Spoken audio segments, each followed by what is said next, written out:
so that distribution companies can make investments in metering and expanding the network. And it's very important that consumers actually have a way to track how this market really progresses. And that is why we believe the regulator did the right thing by saying that development of tariffs should come from the distribution companies. It allows them to consult their customers to say, this is exactly what we are promising you, and this is what your tariff should be buying you, and therefore we are going to the regulator to say, this is the tariff and this is the service level that we will be offering you. Could you tell us then, because some of these things change in quick succession, what are we currently generating and distributing?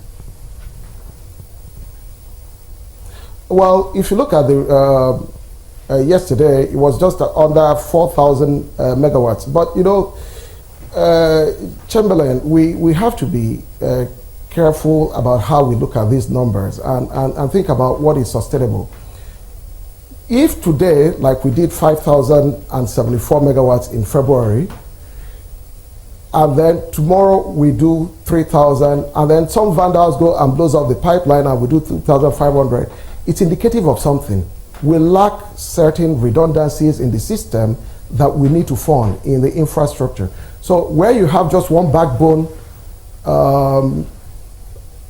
gas transmission line taking gas all the way from the Delta all the way to Lagos, and you have so many power plants tied to that, we do not have a sustainable system. So if you look at the plan that is going out there, both by the gas company, gas transmission company, NGC, and the transmission company of Nigeria on the transmission network, the whole idea is to try to loop the system. If you loop the system, then you can have redundancies, and then we can have sustainable production. Therefore, when you say that we are 6,000 and we can never go below 5,000, then you know that we have something.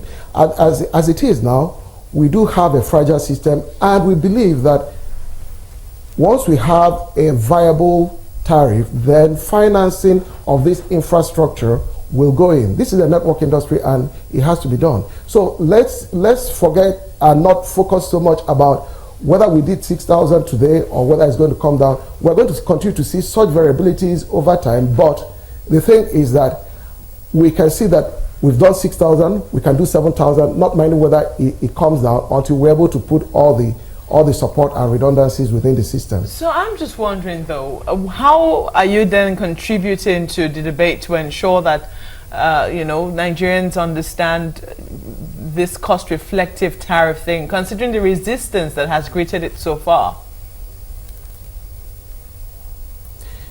Well, I think that we're all, I would say just learning, we're transitioning. And when I said that the discos in coming up with tariff need to consult with their consumers, there are ways to communicate, and I think that consumers also need to engage the distribution companies and use all the forum offices and what have you that the regulator is trying to put in place. But if a distribution company is about to file for tariff and goes to its customers and says, look, and these are the things that need to be seen. People need to see what is the level of service. So if the distribution company comes out and says, today we pay, or we ask you to pay 30 naira per unit, you get 5 hours of power.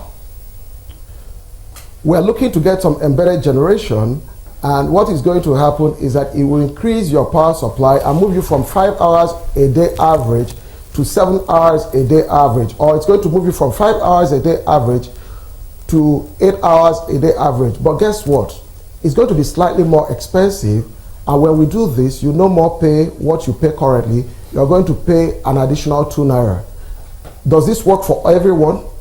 Yes, it works for you, it works for everyone. Then we can go to NERC and file a tariff and say this is what we want to do. We're going to procure additional generation. So there has to be a handshake between the consumers and the distribution companies who actually work for them.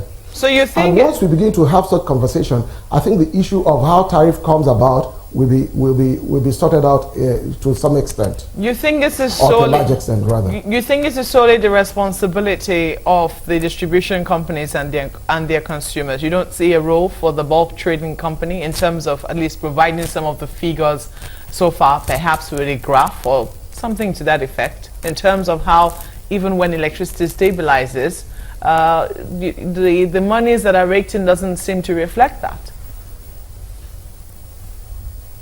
Oh, well, we do play a role. Remember that the power that we purchase or that we contract for is spread around the 11 distribution companies according to an agreed sharing principle.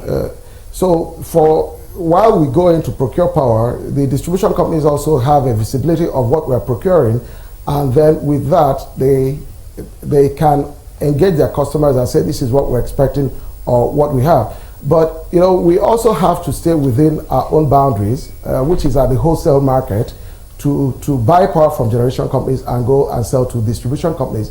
The whole idea of the sector-wide visibility and regulations come under the remit of the regulator, and of course, when it comes to policy, to the ministry.